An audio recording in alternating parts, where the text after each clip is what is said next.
दोस्तों जय हिंद। अगर कोई दुश्मन आपको सामने से मारने आए तो आप क्या करेंगे? उससे बचने के उपाय ढूंढेंगे। अगर वही दुश्मन बाघ बन के आए तो भी बचने के उपाय सोचेंगे। बंदूक से मारे तो भी आप बचने के उपाय सोचेंगे या कुछ उपाय करेंगे, अपना खुद का बचाव करेंगे। लेकिन जब आपको पता चले अगर वो दुश्मन कैंसर के रूप में आपके अंदर घुसकर आपको मारना चाहे तो आप क्या उसे रोक पाएंगे?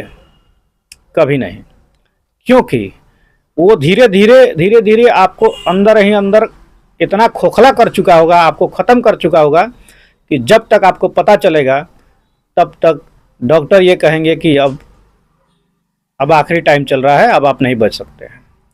ठीक उसी प्रकार हमारे देश में हो रहा है और देश के साथ साथ सनातन धर्म में हो रहा है। दूसरे लोग सामने से तो उतना हिट नहीं कर सकते हैं, लेकिन वो हिट करने के लिए नया तरकीब खोजे हैं कि अंदर घुसकर अंदर से वार किया जाए। समझे कि एक देश एक परिवार है, सनातन एक परिवार है और इस परिवार को तोड़ना है।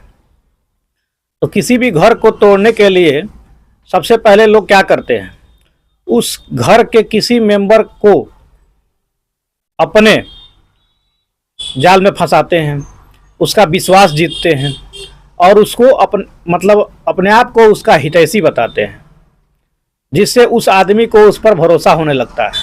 उसके बाद अगर उस परिवार में 1,00,000 अच्छाई हो, सारे अच्छाई को दरकिनार करते हुए उस परिवार में एक बुराई ढूंढते हैं।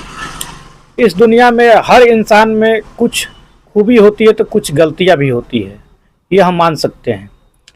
हर इंसान के पास कुछ अच्छाई होती है तो कुछ बुराई भी होती है। ये अलग बात है कि किसी में ज़्यादा होता है, किसी में कम होता है। ठीक उसी प्रकार लोग 1,00,000 अच्छाई को छोड़ करके एक बुराई ढूंढते हैं और उस बुराई जब थोड़ा सा पकड़ में आ जाए तब उस शख्स को उसके बारे में भड़काना शुरू कर देते हैं और वो शख्स धीरे धीरे अपने घर परिवार से इतना दूर हो जाता है, अपने घर परिवार से इतना नफरत करने लगता है कि उसको लगता है कि पूरे दुनिया में सबसे खराब व्यक्ति मेरे घर के, मेरे परिवार के लोग हैं। जबकि उसको ये नहीं पता होता है कि जो लोग मुझे भड़का रहे हैं ये असल में हमारे दुश्मन है और बाद में जब घर परिवार में लोग एक दूसरे के क्या कहें दुश्मन हो जाते हैं तब उसका फ़ायदा ये उठाते हैं, शुरू कर देते हैं और उस घर को तोड़ करके फिर अपना साम्राज्य खड़ा करते हैं। तो यही आजकल हमारे देश का हाल है।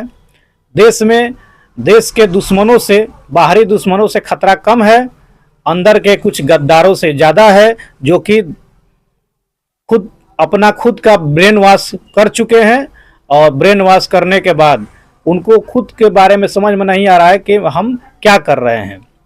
ठीक है, और कुछ सनातन में लोग हैं जो कि अपना ब्रेन वॉश करके अपने ही धर्म, अपने ही लोगों को गाली देना शुरू कर दिए हैं, अपने ही धर्म के अंदर के बुराइयों को खोज करके गाली दे रहे हैं और दूसरे धर्म पर अच्छाई कर रहे हैं, दूसरे धर्म के लोगों के साथ साठगांठ करके उनके साथ दोस्ती कर रहे हैं।